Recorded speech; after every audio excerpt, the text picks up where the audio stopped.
तो गला काट प्रतियोगिता की बात हो रही है और वो हर जगह है। अगर आप किसी दफ्तर में काम करते हैं वहाँ भी ऐसा ही है, अगर आप अपना कोई काम करते हैं, अपना व्यवसाय करते हैं, वहाँ पर भी गला काट प्रतियोगिता है, अगर आप स्कूल कॉलेज में पढ़ते हैं वहाँ पर भी ऐसे ही है, और अगर आप जब परीक्षा देने जाते हैं वहाँ पर भी ऐसी ही गला काट प्रतियोगिता है। तो अब छात्रों की गला काट प्रतियोगिता बताते हैं आपको।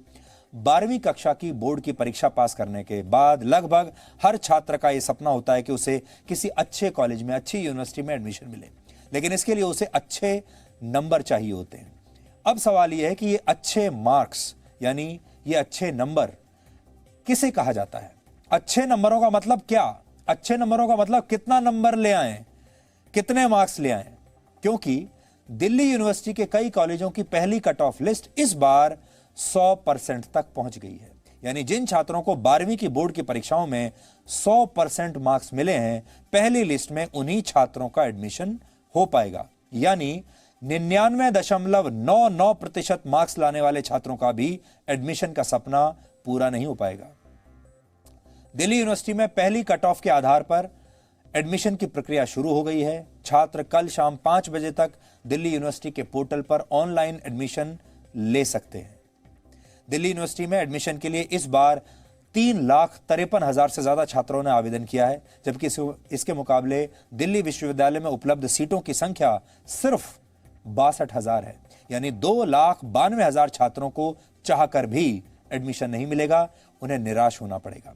यहां तक कि जिन छात्रों ने कड़े परिश्रम के दम पर 90%, 95% या उससे भी ज्यादा अंक हासिल किए हैं, उनके लिए भी दिल्ली यूनिवर्सिटी जैसे यूनिवर्सिटीज में एडमिशन लेना आसान काम नहीं है।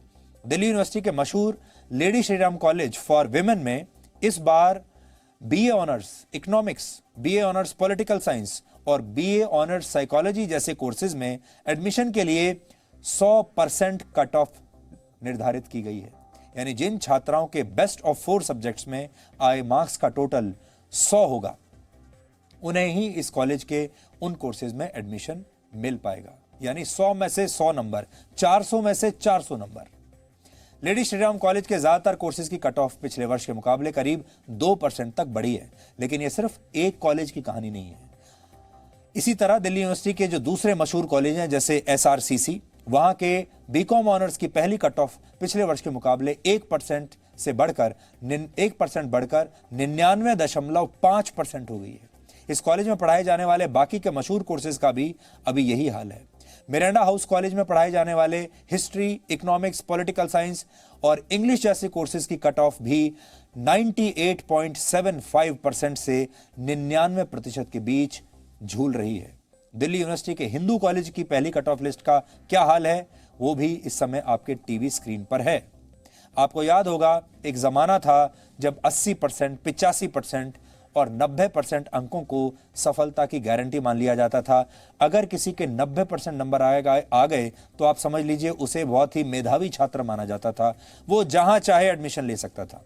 लेकिन अब हालत यह है कि इस बार 95% नंबर लाने वाले छात्रों को भी निराश होना पड़ सकता है। 99% नंबर भी आपके लिए काफी नहीं है।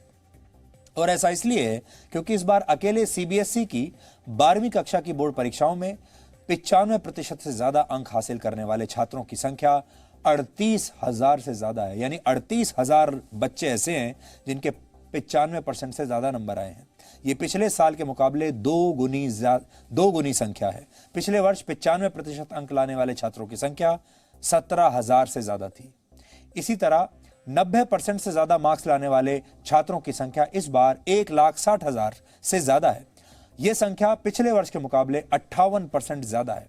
यानी देश भर के जिन छात्रों ने CBSE की 12वीं की परीक्षा में 90 या 95% से ज्यादा अंक हासिल किए हैं, अगर वो सारे छात्र एक साथ दिल्ली यूनिवर्सिटी में एडमिशन के लिए आवेदन कर दें तो इन होनहार छात्रों में से भी 31% छात्रों को एडमिशन मिल पाएगा, जबकि 69% छात्रों को खाली हाथ वापस लौटना होगा और किसी और कॉलेज में जाना होगा।